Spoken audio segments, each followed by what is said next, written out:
Hello, this is Required Fields, and in this video, I'm doing another installment of my catalog Cripplers series. Inspired by YouTuber Todd the Shadows, like I explained, this is in the series Trade Records. This is something along those lines, except he does incorporate a little more humor into it, and mine is a little bit more serious. But it's basically about albums by metal bands that are known to have crippled their reputations in the metal world, and basically were seen as detrimental to their careers in the long run. And this is basically another installment to that series. Earlier this week I started a series off Celtic Frost Cold Lake, and now we're going to get to the next installment to the series. This installment involves Tygers of Pan Tang and their 1987 album Burning in the Shade. Again, this is another album that I do not own a physical copy of, and never will, but this is a horrible album, Burning in the Shade by Tygers of Pan Tang. Now, Tygers of Pan Tang, for those of you who are unaware, are a band who is considered a part of the NWOBHM, which is a movement that is seen as being, it was in the early 1980s. Basically, it started roughly around 1979, as one of the most recognized NWOBHM bands, Saxon, stated in their song Devin Lever, "Where were you in '79 when the dam began to burst?" And Iron Maiden are considered a part of that movement in the early days. Although they've been metal their whole career, only the first two albums are generally considered NWOBHM. Whereas you've also got Saxon, other bands to be Diamond Head, who Metallica basically worships. In fact, Lars Ulrich is considered to be Lars Ulrich of Metallica is obviously considered one of the pretty much an encyclopedia of the NWOBHM. And Tygers of Pan Tang released their debut album Wildcat in 1980, and then they released their album Spellbound in 1981. One band that is considered to be one of the core bands of the very early days of the NWOBHM was Def Leppard. Some people might find it hard to believe in retrospect, but On for the Night is considered to be one of the most recognized albums in the NWOBHM, although most people would probably associate Def Leppard more with their more commercial output. So they would commercial direction would go in a few years later. And now Tokyo Blade is another band that was a part of the NWOBHM that went to a little bit more commercial, starting in the mid-1980s. And however, Tygers of Pan Tang, even, to be honest, actually did start to go down that road after a little while. But 1987's album Burning in the Shade, absolutely, even the earlier more commercial attempts to go more commercial, obviously, were admittedly way harder than this. Now, I know this is a metal channel, and Burning in the Shade, there is absolutely nothing even remotely close to metal in that release. Now, but since Tygers of Pan Tang are known to be a metal band, generally, included as a part of the series, now, albums like The Cage and The Wreckage by Tygers of Pan Tang already showed a lot more commercial tendencies, and and at times were kind of, it seemed like they were trying to tap into the hair band thing, kind of thing somewhat. But 1987's Burning in the Shade. Now, even the aforementioned Def Leppard's album Hysteria, even that album is actually admittedly a harder album than Burning in the Shade is.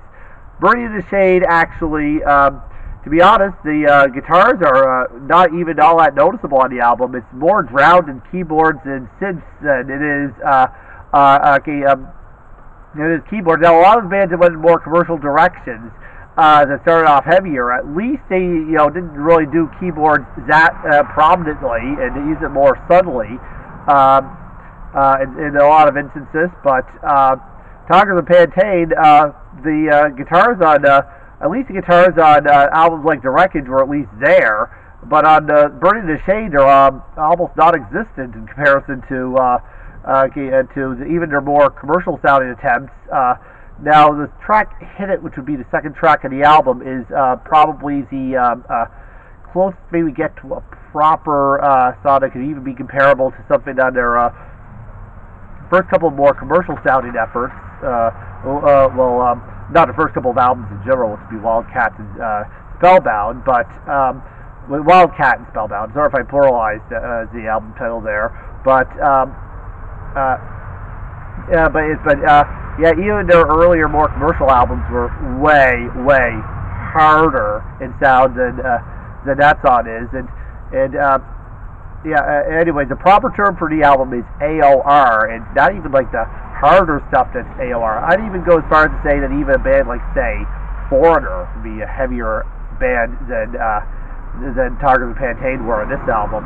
And but yes, the album was seen as very detrimental to the band's career, and as far as I know, the band is trying to distance himself as much as possible from it since recording it. They disbanded following the release, and they didn't get back together many years after Burning the Shade, and it's a colossal failure came about. But